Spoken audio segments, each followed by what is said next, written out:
Halo, assalamualaikum warahmatullahi wabarakatuh. Kembali lagi bersama channel calon ASN P3K. Pada kesempatan kali ini kita akan membahas tentang formasi P3K Guru Pendidikan Kewarganegaraan atau Guru PKN. Bagi teman-teman yang barusan bergabung, jangan lupa subscribe channel ini guna untuk mendukung kemajuan channel ini. Bagi teman-teman yang sudah subscribe, saya ucapkan terima kasih dan jangan lupa bunyikan loncengnya untuk mendapatkan update terbaru. Bagi teman-teman yang belum sempat menonton video-video sebelumnya, silahkan lihat kolom deskripsi karena di sana banyak sekali link-link video yang bisa ditonton, atau langsung saja kunjungi channel calon ASN P3K. Oke, langsung saja kita mulai pembahasan soal yang pertama. Soal nomor 1. Sistem tanam paksa mewajibkan rakyat menanami sebagian dari sawah atau ladangnya dengan tanaman yang ditentukan oleh pemerintah dan hasilnya diserahkan kepada pemerintah. Sistem tanam paksa ini disebut juga dengan titik-titik. A. Kerja rodi, B. Divide et impera, C. Politik etis, D. Kultur stil sil. Dari keempat pilihan tersebut, jawaban yang paling tepat adalah D. Kultur stil sil. Soal nomor 2. Penderitaan bangsa Indonesia menumbuhkan benih perlawanan di berbagai daerah. Perjuangan melawan penjajah dipimpin oleh ulama atau kaum bangsawan. Salah satu pahlawan bernama Sultan Hasanuddin berasal dari titik-titik. A. Maluku, B. Goa, C. Sulawesi Selatan, D. Lombok. Dari keempat pilihan tersebut, jawaban yang paling tepat adalah C. Sulawesi Selatan. Soal nomor 3. Budi Utomo merupakan organisasi pertama di Indonesia yang perjuangannya lebih bersifat nasionalis dibandingkan organisasi-organisasi perjuangan sebelumnya yang bersifat kedaerahan. Pada tanggal berapa Budi Utomo didirikan? A. 20 Mei 1908, B. 20 Mei 1928, C. 2 Mei 1928, D. 2 Mei 1908. Dari empat pilihan tersebut, jawaban yang paling tepat adalah A. 20 Mei 1908. Soal nomor 4. Yang merupakan organisasi pertama di Indonesia yang bersifat nasional berbentuk modern, yaitu organisasi dengan pengurus yang tetap, ada anggota, tujuan dan program kerja adalah Budi Utomo yang didirikan oleh titik-titik. A. Dr. Sutomo, B. Himpunan Mahasiswa Stovia, C. Van Deventer, D. Tirto Adi Surja. Dari keempat pilihan tersebut, jawaban yang paling tepat adalah A. Dr. Sutomo. Soal nomor 5. Hak DPR untuk mengajukan rancangan undang-undang dinamakan hak titik-titik. A. Amandemen, B. Angket, C. Petisi, D. Inisiatif. Dari keempat pilihan tersebut, jawaban yang paling tepat adalah A. Amandemen. Soal nomor 6. Apa yang telah diperjuangkan dan ditorehkan para pemuda dalam mendorong kebangkitan nasional 1908 akan makin berarti apabila kita sebagai generasi penerus bangsa mampu titik-titik. A. Menorehkan prestasi di berbagai bidang, B. Bekerja keras, C. Bekerja cerdas, D. Tiada mengenal putus asa. Dari keempat pilihan tersebut, jawaban yang paling tepat adalah A. Menorehkan prestasi di berbagai bidang. Soal nomor 7. Perhatikan pernyataan berikut. Dari pernyataan di atas yang termasuk ciri kehidupan masyarakat yang demokratis di bawah rule of law adalah titik-titik.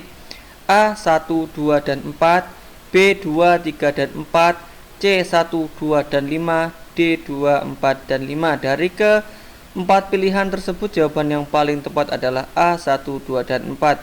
1. Adanya perlindungan konstitusional. 2. Adanya kehakiman yang bebas dan tidak memihak. 4. Adanya pemilihan umum yang bebas. Soal nomor 8. Tujuan dari organisasi Budi Utomo ialah titik-titik. A. Mempersatukan bangsa Jawa, B. Mempertinggi derajat bangsa Indonesia, C. Membebaskan Indonesia dari kemiskinan, D. Persamaan hak dan warga negara. Dari keempat pilihan tersebut, jawaban yang paling tepat adalah B. Mempertinggi derajat bangsa Indonesia. Soal nomor 9. Soal nomor 9. Perhatikan pernyataan berikut ini. Presiden, Gubernur, BPK, DPRD, MPR, Bupati.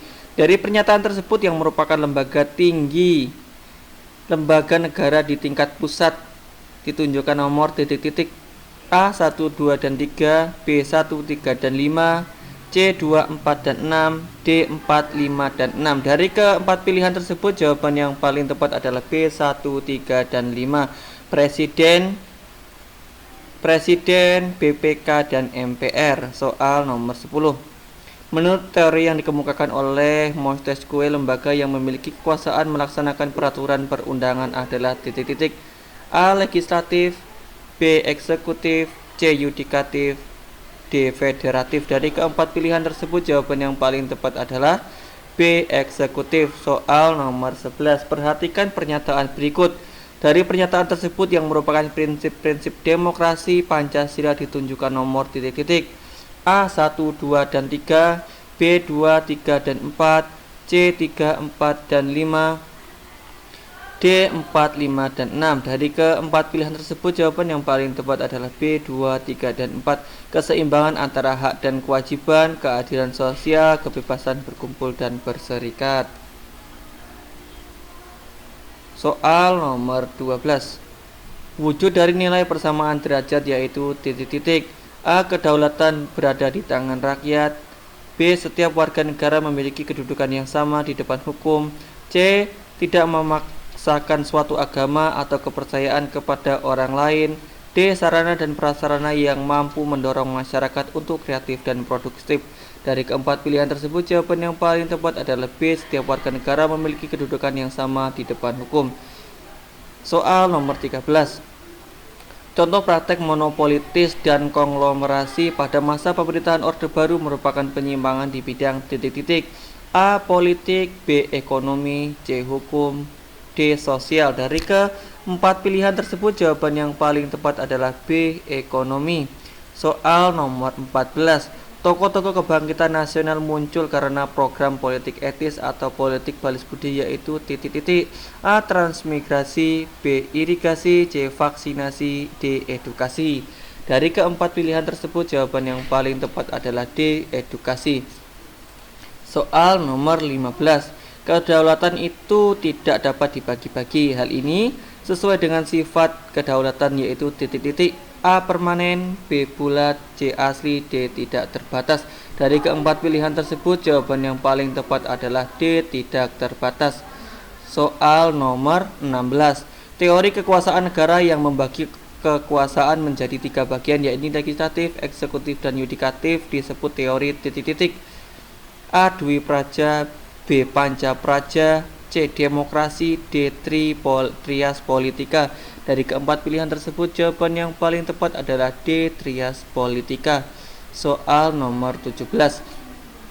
Kebebasan menyatakan pendapat boleh dilakukan dalam bentuk-bentuk sebagai berikut kecuali titik-titik A. Unjuk rasa secara besar-besaran, B. Menentang kebijakan pemerintah, C. Menyatakan keberatan atas putusan hakim, D. Memfitnah orang yang sedang terlibat perkara. Dari keempat pilihan tersebut jawaban yang paling tepat adalah D. Soal nomor 18. Pemerintahan yang lebih mengutamakan kepentingan umum dan mengesampingkan kepentingan pribadi merupakan bentuk pemerintahan titik-titik A. Liberal, B. Presidensial, C. Parlementer, D. Komunis. Dari keempat pilihan tersebut jawaban yang paling tepat adalah D. Komunis. Soal nomor 19. Yang termasuk lembaga legislatif di daerah adalah titik-titik A. MPR, B. DPR, C. DPD, D. DPRD. Dari keempat pilihan tersebut jawaban yang paling tepat adalah D. DPRD. Soal nomor 20. Di bawah ini yang bukan merupakan penyebab hilangnya kedaulatan suatu negara adalah titik-titik A. Suatu wilayah negara memisahkan diri dari kesatuan suatu negara dan kemudian menyatakan kemerdekaannya, B. Suatu negara kalah perang sehingga kekuasaan pemerintahan dipegang oleh negara penakluk, C. Suatu negara tidak termasuk dalam keanggotaan Perserikatan Bangsa-Bangsa, D. Suatu negara bergabung dalam negara lain yang membentuk suatu federasi. Dari keempat pilihan tersebut jawaban yang paling tepat adalah C. Suatu negara tidak termasuk dalam keanggotaan di Perserikatan Bangsa-Bangsa. Oke, demikianlah pembahasan soal seputar formasi P3K Guru Pendidikan Kewarganegaraan.